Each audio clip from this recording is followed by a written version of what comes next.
2026년이 시작되자마자 기술주 투자자들에게는 정말 힘든 시간이 이어지고 있습니다. 소프트웨어 기업들, 빅테크 기업들이 줄줄이 하락하고 있거든요. 그런데 항상 그렇듯이 주식이 빠질 때마다 기회도 함께 찾아옵니다. 오늘은 왜 지금이 매수 기회인지, 그리고 매그니피센트 세븐 중에서 수학적으로 가장 매력적인 종목 세 가지를 말씀드리겠습니다. 먼저 지금 시장에서 무슨 일이 벌어지고 있는지 살펴볼게요.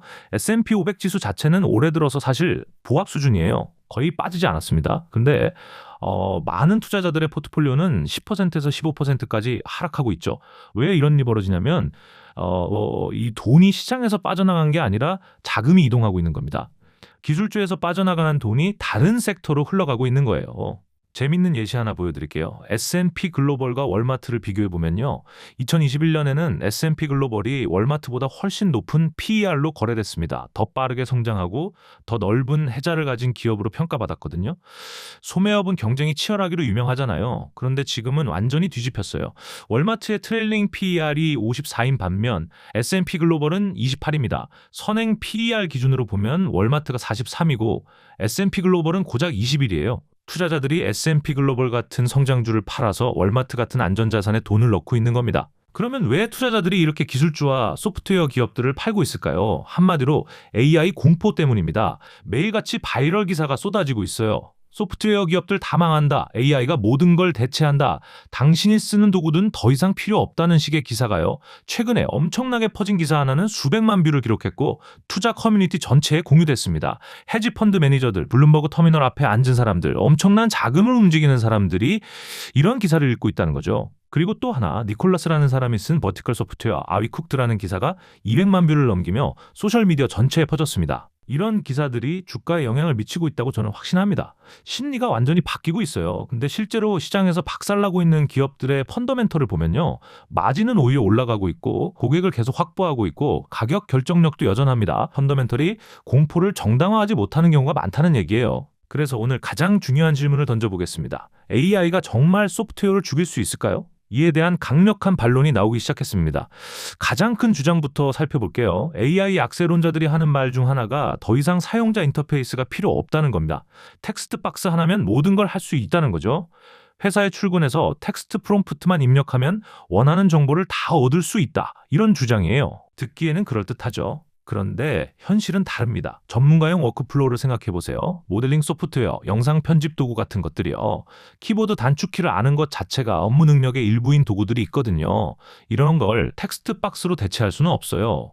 처음에는 AI에게 말로 시키는 게 편해 보이겠지만 같은 작업을 여러 번 반복해야 하면 결국 이 프롬프트를 버튼 하나로 보낼 수 있으면 좋겠다고 생각하게 됩니다. 그리고 필요한 정보를 매번 다 입력해서 원하는 결과를 받아야 하니까 이걸 키보드 단축키로 만들면 안 되나? 라고 하게 되죠. 근데 그게 바로 사용자 인터페이스예요.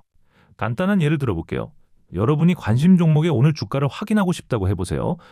빈 채팅창을 열어서 내 포트폴리오에 있는 종목들 오늘 주가 알려줘라고 매번 타이핑하는 게 편할까요? 아니면 앱을 열어서 이미 정리된 관심 목록을 바로 보는 게 편할까요? 이미 원하는 방식으로 정보가 정리되어 있는 인터페이스를 매번 프롬프트를 입력해야 하는 텍스트 채팅으로 대체하겠다는 건 현실적이지 않습니다. 또 다른 주장이 있어요. 소프트웨어 기업들이 갖고 있는 비즈니스 로직, 그러니까 체계적으로 구축해온 업무 논리를 AI가 마크다운 파일 하나로 대체할 수 있다는 겁니다. 이것도 말이 안 돼요. 핵심 비즈니스 로직의 예측 불가능성을 도입하면 어떻게 되겠어요? 예를 들어 AI가 고객에게 청구서를 보내는데 한 건 계산이 틀려버리면요. 고객 전체에 잘못된 금액을 청구하게 되는 거예요. AI는 같은 프롬프트를 두 번 줘도 다른 결과를 내놓을 때가 많고 간단한 지시사항도 제대로 못 읽는 경우가 있잖아요. 이미지를 생성해달라고 하고 똑같은 걸 다시 만들어달라고 하면 매번 다르게 나오는 걸 생각해 보세요. 수년간 검증된 소프트웨어가 돌리는 핵심 비즈니스 로직을 AI로 대체한다? 기업들이 그런 모험을 할 리가 없죠. 소프트웨어 종말론의 핵심 주장들을 하나하나 뜯어보면 실제 현장에서는 작동하지 않는 이론적인 이야기라는 걸 알 수 있습니다. 많은 기업들이 과매도 상태이고 공포가 과도한 겁니다. 구체적인 예시를 하나 보겠습니다. S&P 글로벌은 최근 몇 달간 큰 폭으로 하락해서 선행 PER 20일에 거래되고 있어요. 시장이 걱정하는 건 S&P 글로벌의 마켓 인텔리전스 사업부인데 AI가 그 데이터를 무료로 제공할 거라는 논리예요. 하지만 S&P 글로벌의 데이터 상당 부분은 독점 데이터입니다. AI가 접근할 수 없어요. 사무시장, 원자재, 물적자산 같은 수집하고 정리하기 어려운 데이터가 엄청난 가격 결정력을 줍니다. 해당 사업부는 주가가 빠지는 와중에도 계속 성장하고 있고요. 심지어 마켓 인텔리전스 사업부가 완전히 사라진다고 100% 파괴된다고 가정해도 S&P 글로벌의 선행 PER은 27 정도예요. 장기 평균보다 오히려 싼 수준이라는 거죠. 지금 시장이 얼마나 과도한 공포를 반영하고 있는지 보여주는 단적인 예입니다.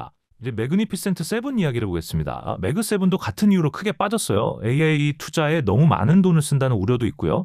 매그 7 전체의 평균 트레일링 PER은 80, 선행 PER은 50입니다. 비싸 보이죠? 그런데 여기서 큰 아웃라이어가 있어요. 테슬라입니다. 테슬라가 PER 200 이상에서 거래되고 있거든요. 테슬라를 빼면 선행 PER이 50에서 27로 확 떨어집니다. 숫자가 완전히 달라져요.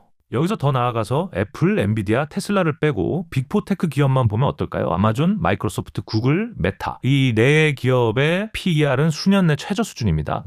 근데 PER이 떨어지는 동안 주당 순이익 성장률은 오히려 가파르게 올라가고 있어요. 영업 현금 흐름 기준으로 보면 사상 최고치를 향해 달려가고 있습니다. 핵심 사업의 현금 창출 능력이 엄청나게 성장하고 있다는 뜻이에요. 가장 핵심적인 숫자를 말씀드릴게요. 구글은 빅테크 중에서 상대적으로 밸류에이션이 높은 편인데 구글을 빼고 메타, 아마존, 마이크로소프트 세 기업만 보면은 선행 PER이 24입니다. S&P 500의 선행 PER이 20이거든요. 거의 같은 가격이란 얘기예요. 메타, 아마존, 마이크로소프트를 S&P 500 전체 평균과 비슷한 가격에 살 수 있다는 겁니다. 이 기업들이 S&P 500 평균 수준의 성장성과 해자를 가진 평범한 기업들인가요?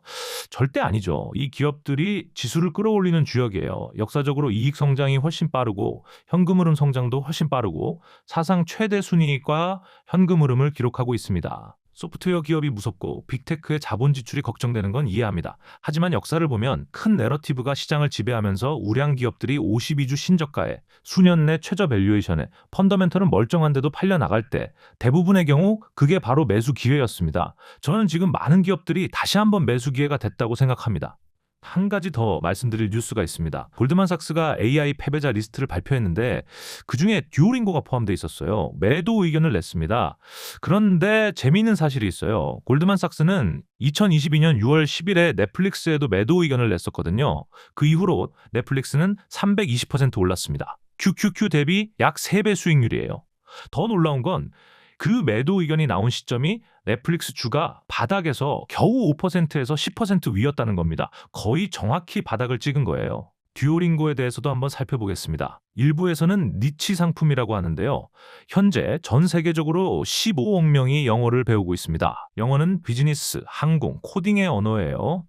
많은 사람들에게 언어학습은 취미가 아니라 진짜 필요에 의한 겁니다. 듀오링고는 체스, 수학, 음악까지 진출했고 체스만 해도 활동 인구가 6억 명이에요.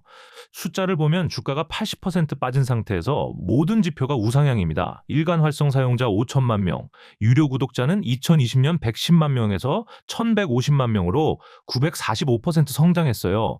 1년 이상 연속 사용자도 500만에서 1000만으로 2배가 됐고요.